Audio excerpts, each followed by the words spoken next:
Hello beautiful minds, hope you all are happy and healthy. শীতটা কেমন উপভোগ করছো সবাই? নিশ্চয়ই ভালোভাবে উপভোগ করছো। Stay healthy, stay happy. এই মাছটা কিন্তু বাঙালিরা মোটামুটি আমরা আমাদের খাদ্য তালিকায় রাখার চেষ্টা করি। এই মাছের উপকারিতা নিয়ে তো নতুনভাবে আমাদের আর কিছুই বলার নেই।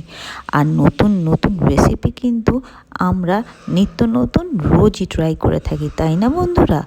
আজকে কিন্তু বাজারে গিয়েই দেখলাম একদম ফ্রেশ চিতল মাছ বিক্রি হচ্ছে, আর সাইজটাও কিন্তু অনবদ্য। ব্যাস, আর একদম অপেক্ষা না করে, কোনো চিন্তা ভাবনা না করে চিতল মাছটা কিনে ফেললাম। এখন ভালো করে এটা ধুয়ে নিচ্ছি, কেননা চিতল মাছের আমরা সবাই জানি ইটসেলফ কিন্তু একটা নিজের গন্ধ হয়।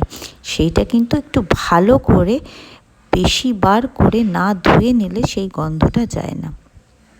তাই ভালো করে ধুয়ে তো নিচ্ছি, কিন্তু একদম কনফিউজড যে আজকে কী রেসিপি বানাবো।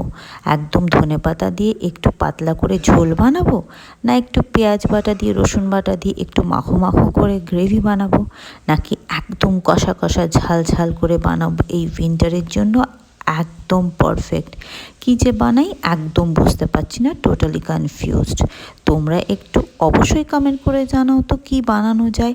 আর অবশ্যই হ্যাঁ, তোমরা কোনটা সব থেকে বেশি প্রেফার করো, তোমাদের কাছের মানুষরা, তোমাদের ফ্যামিলি মেম্বার্সরা কোনটা পছন্দ করে, অবশ্যই সেটা কমেন্টস করে আমাকে কিন্তু জানিও। চলো আজকের জন্য স্টে ব্লেসড, স্টে টিউনড।